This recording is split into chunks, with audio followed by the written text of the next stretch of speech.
People gathered at the entrance of a busy restaurant in the heart of Abuja. The sun beamed brightly that afternoon, casting sharp shadows on the pavement. A crowd of stylish young women laughed and walked in and out of the building, oblivious to the old woman sitting in a wheelchair by the gate. Her clothes were dirty and torn, covered in mud. Her hair, once neatly braided, looked tangled and grey. She looked exhausted, fragile, and pale, like someone who had seen far too much suffering. She didn't stretch her hand out for money like other beggars. Instead, she did something that made heads turn and laughter ripple through the air. "Please, help us with food. And, if you don't mind, my son is a hard-working and handsome man. He can marry one of you." Gasps followed her words. The young man behind her, standing silently with a torn t-shirt and dusty jeans, lowered his head in shame. His face was also dusty, his posture tired. He held the wheelchair gently, eyes filled with pain as he watched people mock his mother. 3 young women in their 20s turned around. 2 of them wore skinny jeans and crop tops, fashionable wigs flowing past their shoulders. The third wore a sleek corporate shirt tucked into a black skirt. Her name was Olivia, but no one knew that yet. The 2 in jeans burst into loud laughter. "Are you okay at all?" one of them sneered. "You want one of us to marry this poverty-stricken boy behind you? Maybe the dust in your mouth has affected your thinking." "Can you imagine?" the second girl snapped. "See how this boy looks like someone who sleeps under the bridge, and you're offering him to us. Are you mad?" One of them raised her hand, ready to slap the old woman, but the third girl stepped in quickly. "Don't do that," she said, pulling her friend back. Her tone was calm but firm.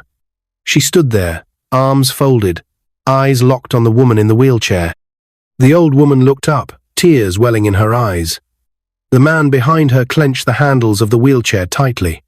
A heavy silence fell between them and the young woman. "I'm sorry for how they treated you," she said softly, walking over and squatting beside the wheelchair. Her voice was full of kindness. "They don't speak for me." George, yes, that was the name of the so-called beggar, looked at her for the first time.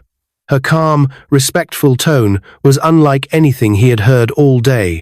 "Where do you stay?" Olivia asked. "Outskirts of town," Sandra lied, keeping her voice weak. Olivia dug into her purse and gave them money for transport. "Wait here," she said, standing up. She walked into the restaurant and disappeared. Moments later, she returned with a takeaway pack of jollof rice and chicken, handing it over with a small smile. Her friends mocked her again from inside, calling her Madam Angel, but she didn't care. She handed George a small slip of paper with her phone number. "If you ever need anything, call me." Then she walked away. George and Sandra sat quietly for a moment, watching her disappear into the restaurant. As the doors shut behind her, George leaned over and whispered, "Mama, I think you just found the one." But Sandra said nothing. Tears streamed silently down her dusty cheeks as she looked up to the heavens. Maybe, just maybe, the plan would work. Olivia walks away, unaware she just handed her number to the future CEO of Johnson's empire. Olivia walked into the restaurant, heart still heavy. The mocking words of her friends echoed in her mind, but so did the sight of that old woman's teary eyes. There was something different about them, something deeper than poverty. She didn't know why, but she couldn't just walk away like the others. Back outside, George carefully wheeled Sandra away from the restaurant. They made their way through a backstreet path, avoiding too much attention, and returned to their hotel. Once inside the suite at the luxury hotel, Sandra stood up from the wheelchair, dusted her palms, and pulled off her scarf. "She's the one," Sandra said slowly, staring at George. "Did you see the compassion in her eyes?" George nodded. "She looked at us like we were humans, not garbage." Sandra sat on the edge of the bed, her body tired but her mind alive. "Let's not rush it. We need to test her more. Let's see what she does when we vanish tomorrow." That night, George couldn't sleep. He found himself typing a message, erasing it, typing again, then finally pressing send. "Thank you for your kindness today. You didn't have to do anything, but you did. You're kind, you're beautiful, and I appreciate you more than words can explain." On the other side of the city, Olivia's phone buzzed. She read the message twice. Something about it didn't make sense. The young man who looked like a beggar spoke and wrote too well. "You're beautiful. I appreciate you more than words can explain." The words were calm, thoughtful, unlike anything she'd expect from a street beggar. She smiled and replied, "You're welcome. Take care of your mother. Let me know if she needs anything. Olivia." The next morning, she dressed for work in a neat sky blue shirt and a black pencil skirt. But when she got to the restaurant and saw the same spot empty, she frowned. Where were they? Worried, she texted George. "Are you both okay? You weren't at the spot today." George replied almost instantly. "Mama's not well. She's at a nearby clinic." It was sudden. Without thinking, Olivia dropped everything and left work. She stopped by a grocery store, packed some fruits, medications, and a few essentials, then hurried to the clinic address George had sent. When she arrived, the doctor at the front desk greeted her kindly. "You're the girl that young man kept calling about," the doctor said with a small smile. He wouldn't stop worrying. "She's stable, but the only thing on her mind is seeing her son married. She keeps saying it over and over. I want to see my son married before I go." Olivia's heart softened. The woman had looked so weak, so helpless. She remembered her own mother, who died when she was just 15, leaving her and her younger brother to survive on their own. Olivia had struggled through school and fought for every opportunity in the banking world. She knew what it meant to suffer, and more importantly, what it meant to be shown kindness. That evening, after her shift at the bank, she returned to the clinic. She found Sandra lying quietly on a hospital bed, eyes half open. George sat by her side, holding her hand like a loyal son. "How is she now?" Olivia asked gently. George turned, surprised but grateful. "She's better. She keeps talking about seeing me happy. That's all she wants." The doctor stepped in. "Her health is fine. What she needs now is real joy. She said she'll walk again if her son finds love." Silence hung in the air. Then Olivia said something that shocked even herself. "If that's the solution, George, why don't we get married?" George blinked. "What did you say?" Olivia smiled nervously. "If it'll help her recover, if it'll make her happy, then let's do it. I don't know why, but I trust you. You're kind, you're respectful. And honestly, I think there's more to you than you're showing." Sandra's eyes widened slowly, and for the first time since their journey to Abuja began, her lips trembled into a smile. George was speechless. "You really mean that?"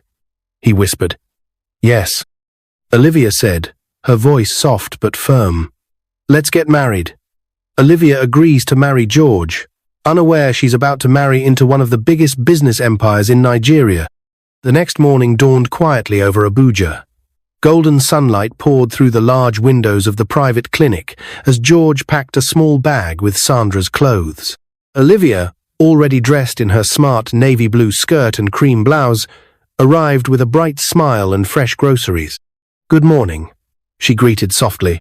Sandra was sitting up now, her back supported by a pillow, her frail hands resting quietly on the bedsheets. She looked far better than the day before, less pale, and her eyes glowed with a subtle joy that Olivia had never seen. "Good morning, my dear," Sandra replied, her voice steadier. "You came again. You're such a good girl." Olivia walked over, placing a basket of fruits beside the bed. "I promised I'd check on you. How are you feeling today?" George looked up from where he was folding clothes and smiled. "She's getting better." "Because of you," Sandra added. Olivia blushed. "I didn't do anything much." "You did enough," Sandra said, smiling faintly. "And yesterday, when you said you'd marry George, were you serious, or did you just say that to make me feel better?" Olivia hesitated, biting her lip. "I meant it. I don't know everything about George, but I know how he treated you, how he speaks, how he carries himself. That says more than money or fancy cars." George stood still, his hands frozen in place, overwhelmed by the kindness of this woman. He was looking at someone who didn't just see appearances, saw character. "I won't lie," Olivia continued. "My last relationship ended badly. He cheated on me and said I wasn't his type because I wasn't flashy or rich. So I promised myself, I'll look for substance next time. someone I can build with. And George, I see that in you." George looked at his mother, his voice quiet. "She's the one, Mama." Sandra nodded. "I know." Olivia checked her wristwatch and sighed. "I need to get to work now, but I'll be back by evening. Let me know if you need anything." George walked her to the gate and opened the door of a cab for her. "Thank you, Olivia." "I mean it." Olivia gave him a small smile before the cab drove off. Back inside the clinic, George helped Sandra out of the bed and into her disguise-worn-out wrapper, faded scarf, and the tired, old look. She winced slightly at the act. "I can't believe I'm doing this at 60, she muttered. George chuckled. "You insisted." Sandra smirked. "We can't reveal the truth just yet. Let's take this home nicely." By noon, Sandra was officially discharged. They called a cab instead of using their chauffeur, and George directed the driver not to the outskirts, as Olivia had been told, but to the Imperium Hotel, one of the most luxurious hotels in the city. It had hosted presidents, billionaires, and celebrities from across the world. When Olivia closed from work and arrived at the hospital by evening, the receptionist told her the patient and her son left earlier today. They checked out. "Checked out?" Olivia repeated, stunned. "But where did they go?" "They didn't say, but the young man left this for you," the woman said, handing her a note. It read, "Come to the Imperium Hotel, Suite 806. We need to talk. George." Olivia was confused. The Imperium Hotel? Why would a homeless man and his sick mother be at the most expensive hotel in the city? Her heart began to beat fast. She flagged down a cab and made her way to the hotel. The tall glass building towered above the city skyline like a palace. She stepped out, still in her office clothes, and walked nervously through the grand doors into a golden, chandelier-lit lobby. When she got to the suite, she hesitated. "What am I walking into?" She knocked once. "Come in," George's voice said from inside. She opened the door slowly. The first thing she noticed was the bright white walls, expensive paintings, and crystal flower vases. Then she saw George, standing in a fresh black tuxedo, his hair neatly cut, his face clean and glowing. The dust was gone, and the poverty? It was gone. Sandra stood beside him, wearing a glittering royal blue lace gown, her grey hair now braided into an elegant bun, her lips painted lightly, her skin glowing. She stood straight, no wheelchair in sight. Olivia stepped back in shock. "What? What is this?" Sandra smiled warmly. "Sit down, Olivia. We owe you the truth." George walked over gently and led her to the couch. Olivia's hands were shaking. "First," Sandra began, "we were never homeless. I was never sick. I don't use a wheelchair. And this entire journey was a test." "A test?" Olivia repeated, confused. "I'm Sandra Johnson," she continued, "CEO of the Johnson's group of companies. My late husband, Johnson, was a billionaire. He built an empire. I inherited it after his death and raised George to take over. He's now the group managing director." George added softly, "I've brought women to Mama before, women with beauty, class, and money. But none had kindness, none had heart. One stole from us, the other lied everything she told us. They failed the real test of character. We needed someone who saw beyond wealth, someone who would be loyal when everything looked ugly. That's why we dressed like beggars. That's why I asked for food and begged women to marry my son." Tears welled in Olivia's eyes. "So, this entire time, you were watching me?" Sandra nodded. "And you passed. You stood by us. You brought food. You gave money. You came to the clinic. You defended us." George reached for her hand. "Olivia, you didn't just make my mother smile again, you made her believe in love again." She gasped, still stunned. Sandra stepped closer, holding Olivia's hand. "I want you to marry my son, run our empire together, and help carry on the Johnson legacy." Tears fell freely down Olivia's cheeks. "I don't even know what to say." George smiled. "Then don't say anything yet. Let us show you the world you're about to enter." He led her to the large window that overlooked the city. Below, their private jet was parked on the airstrip beside the hotel. A black Rolls-Royce waited at the entrance. "We're going to Lagos," Sandra said softly. "You're about to see your new home." Olivia is swept away into the world of billionaires, still trying to believe everything she just heard. The roar of the jet engines filled the night air as Olivia stepped onto the private runway, guided by George and flanked by Sandra. Everything felt surreal, like a dream she could wake up from at any moment. Just yesterday, she was a junior banker, eating cheap food during her lunch break and counting every money for transport. Now, she was walking toward a private jet, wrapped in an expensive cashmere shawl Sandra had handed her moments ago. Inside the jet, soft golden lights illuminated polished leather seats. A stewardess in a neat black uniform greeted them with a warm smile. Olivia sat beside George, still holding tightly to her handbag like it was the last thing keeping her grounded. "Relax," George whispered with a gentle smile. "You're safe. You're home." She looked at him, still unsure of what to say. This man, whom she had met in torn clothes, standing behind a dirty wheelchair, was now sitting beside her in a designer suit, scrolling through emails on a gold-plated tablet. "You're full of surprises," she said finally. George chuckled. "You haven't seen anything yet." The flight was short but smooth. By the time they landed in Lagos, it was past midnight. Olivia expected to be driven to a quiet mansion somewhere on the island, but what greeted her left her speechless. The mansion stood tall like a palace, its compound big enough to hold an entire estate. White marble statues lined the driveway. A massive fountain stood in the center, and warm yellow lights illuminated the walls of the grand house that seemed to touch the sky. "Welcome to the Johnson Villa," Sandra announced with pride. Olivia gasped. "This is where you live?" "For now," George said, turning to her with a smile. "Soon. We'll build a new mansion together if you like. Our own." She froze, overwhelmed. Inside, butlers bowed. Maids lined up in uniform. A pianist played soft music in the far corner of the living room, where expensive chandeliers dangled above. Olivia was guided into a guest suite, but when she stepped inside, she almost fainted. The room was bigger than her entire apartment in Abuja. Rose petals covered the king-sized bed, a walk-in closet full of luxury dresses stood open, and a makeup vanity was filled with products she had only seen in fashion magazines. Sandra placed a gentle hand on her shoulder. "You are no longer just a guest, Olivia. This is your home now." Tears formed in Olivia's eyes. "Why me? There are so many beautiful, educated women out there. Why me?" Sandra smiled. "Because you passed the one test they all failed. You saw a stranger in pain, and you chose kindness over pride.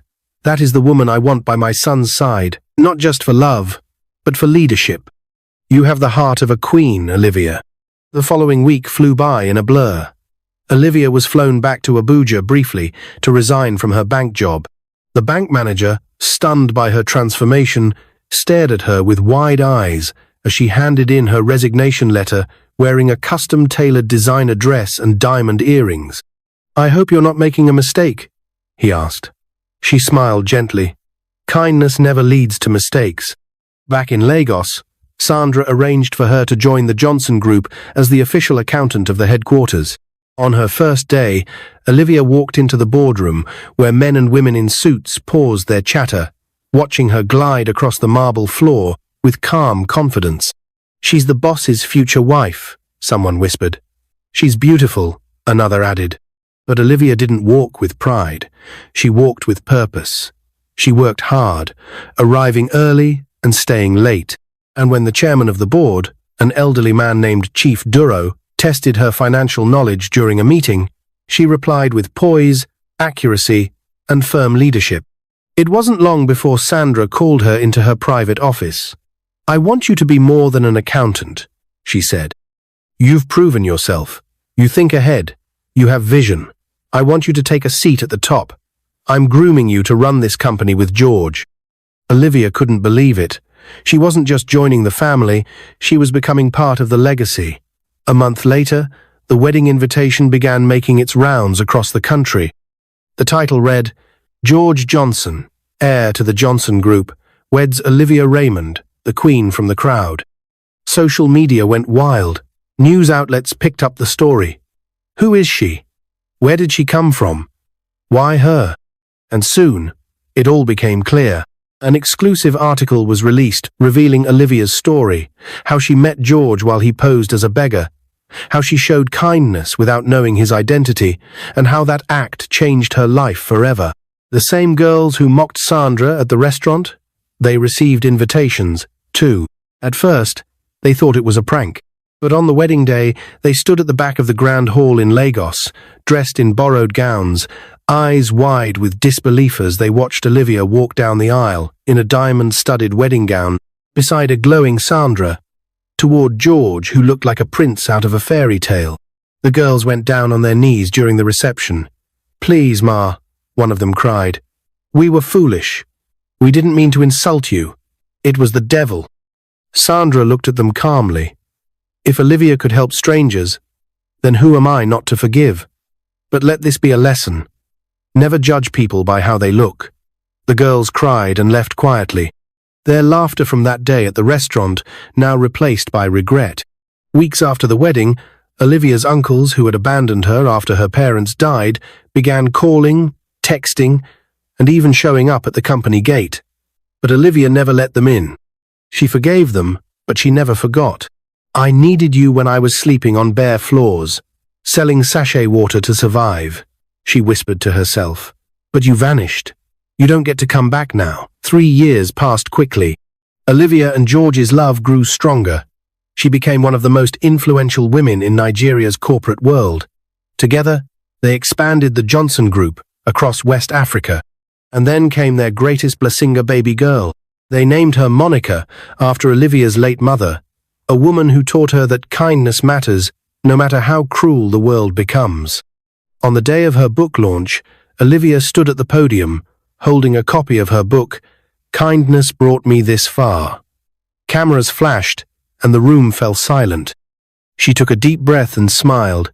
"I wasn't the richest. I wasn't the most beautiful. I wasn't the loudest. But I was kind. And that changed everything." As Olivia closes her book, a mysterious man enters the room. Someone from her past. Someone who once tried to destroy her. Applause erupted in the conference hall as Olivia closed her book, the golden letters of the title, Kindness Brought Me This Far, shimmering under the spotlight. Her smile was gentle but proud as she scanned the sea of faces: business tycoons, dignitaries, media houses, and childhood friends. On the front row sat George, Monica resting quietly in his arms, her tiny fingers gripping his suit jacket. Beside him, Sandra beamed with joy, dabbing at her eyes with a handkerchief. But just as Olivia stepped down from the stage, the lights dimming to signal the end of the formal ceremony, the main doors creaked open. A tall, well-built man in his mid-30s entered quietly, dressed in a black native agbada. He looked out of place too, familiar, yet too forgotten. Olivia froze mid-step, her entire body stiffening. She knew that face. The hall was alive with chatter and clinking glasses, but for Olivia, everything went silent. Chuka. The same Chuka who had left her heartbroken 7 years ago. The one who mocked her for not wearing human hair wigs, who laughed at her when she couldn't afford to eat at fancy restaurants, who dumped her because she was too basic for his lifestyle. The same man who told her she would never make it unless she married rich or stayed poor forever. He walked slowly toward her, a crooked smirk playing on his lips. "I had to see it with my own eyes," he said, his voice deep and steady. Olivia Raymond, standing in front of the world, holding her own book, married to George Johnson. Security noticed the tension and began to move closer, but Olivia raised her hand to stop them. She took a slow breath and faced him fully. "What are you doing here, Chuka?" she asked. "I got an invitation," he said, waving the golden envelope that looked nothing like the ones her staff had printed. "Or maybe I invited myself. Who knows? I just wanted to say, you proved me wrong. Big time." Olivia's fists clenched slightly at her sides, but she didn't respond with anger. Her eyes held firm, steady. I didn't do it to prove anything to you, Chuka. I did it because I believed in myself. Because when the world turned away, I didn't." He laughed bitterly. "I used to think I was better than you. Now look at me, still grinding, still chasing. But you're a queen now." George walked up behind Olivia, Monica still resting peacefully on his shoulder. His eyes narrowed when he saw Chuka. "Is there a problem here?" George asked firmly. Chuka stepped back slightly, suddenly intimidated by the composed but powerful presence of the billionaire. "No problem," he said, holding up his hands. "Just an old friend catching up." George didn't smile. "Then catch up from the back. This woman is not someone you used to know. She's the mother of my child and the love of my life. She's no longer in the crowd. You're the one left behind." Chuka's eyes flicked to Monica, then back at Olivia. "She looks like you." Olivia stepped forward. "She's named after my mother, the woman who raised me with nothing but hope and kindness. Something you never understood." Chuka opened his mouth, but no words came. He looked around the hall security now, watching him closely, cameras rolling, people whispering. He realized he no longer belonged in this story, not in Olivia's. He turned and walked out, vanishing into the night, back to the world he once thought Olivia was beneath. Sandra came up beside them and placed her hand gently on Olivia's shoulder. "You handled that with grace. You're stronger than ever." Olivia exhaled deeply, nodding. "I'm done letting the past define me." The rest of the evening went beautifully. Olivia signed books, posed for pictures, and gave interviews. But the highlight came later, when she stood with George on the balcony of their mansion, the city lights of Lagos twinkling in the distance. "Can I tell you a secret?" George said, leaning against the railing. "Always," Olivia replied, resting her head on his shoulder. "The day I stood behind Mama in that wheelchair, I hated it. I felt embarrassed, angry. But when you knelt beside her, when you stood up for us, I realized something.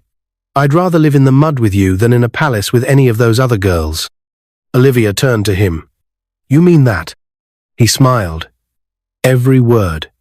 They stood in silence for a while, listening to the rustling flowers in the night breeze. Then Olivia looked up at the stars. "I used to cry myself to sleep," she whispered. "In a one-room apartment after losing both parents, when my uncles turned their backs, when I had no food, no support. I thought God had forgotten me." George turned her gently to face him. "He was preparing you, preparing us, for this life, this love, this purpose." She smiled softly, and it all began with kindness. 6 months later, Monica took her first steps in the family garden, wobbling from George's arms into Olivia's. Sandra cheered from her rocking chair, clapping and laughing with joy. "Come to Grandma," Sandra called, her laughter echoing through the flower-lined yard. The Johnson estate had never been more alive. Olivia had fully assumed her position as co-CEO of Johnson Group, while still running her foundation for orphaned girls. George remained head of operations, building international partnerships and leading innovation across Africa. Olivia's story became a national inspiration. Universities invited her to speak. Non-profits partnered with her foundation, and her book, Kindness Brought Me This Far, became a bestseller across the continent. One day, while Olivia was overseeing a mentoring session at the foundation, a young girl named Ada raised her hand shyly. "Auntie Olivia," she asked, "did you ever feel like giving up?" Olivia paused. "Yes," she said truthfully. "Many times. But I learned something important. When the world shuts one door, kindness opens a bigger one, and sometimes that door leads you straight into a palace." The room fell silent with admiration. Later that evening, Olivia returned home to find George and Sandra in the living room, planning Monica's first birthday party. "Should we make it private or invite a few of the public figures?" Sandra asked. "Let's invite everyone who's part of our journey," Olivia said, smiling. "Even those who doubted us." Sandra raised an eyebrow. "Even those girls?" Olivia chuckled. "They already apologized. Besides, forgiveness is part of the journey. We move forward." George nodded. "Agreed. Let's make it a celebration of kindness. After all, That's where everything started. Years later, Olivia would sit with Monica, now 8 years, reading from a scrapbook filled with pictures of their journey. George, in rags beside a wheelchair, Sandra with messy grey hair, Olivia handing over food with trembling hands. Olivia said, "Is how I met your father, and how your grandmother found me." Monica looked up, eyes wide with wonder. "But Mama, why were you kind to people who looked dirty?" And Olivia smiled, stroking her daughter's hair. "Because, my darling, love doesn't always come in shining armor. Sometimes it comes in rags and dust, waiting for someone with eyes kind enough to see the treasure buried beneath." What is your view about this story? Where are you watching from? If you enjoy this story, comment, share, and subscribe to our channel for more interesting stories.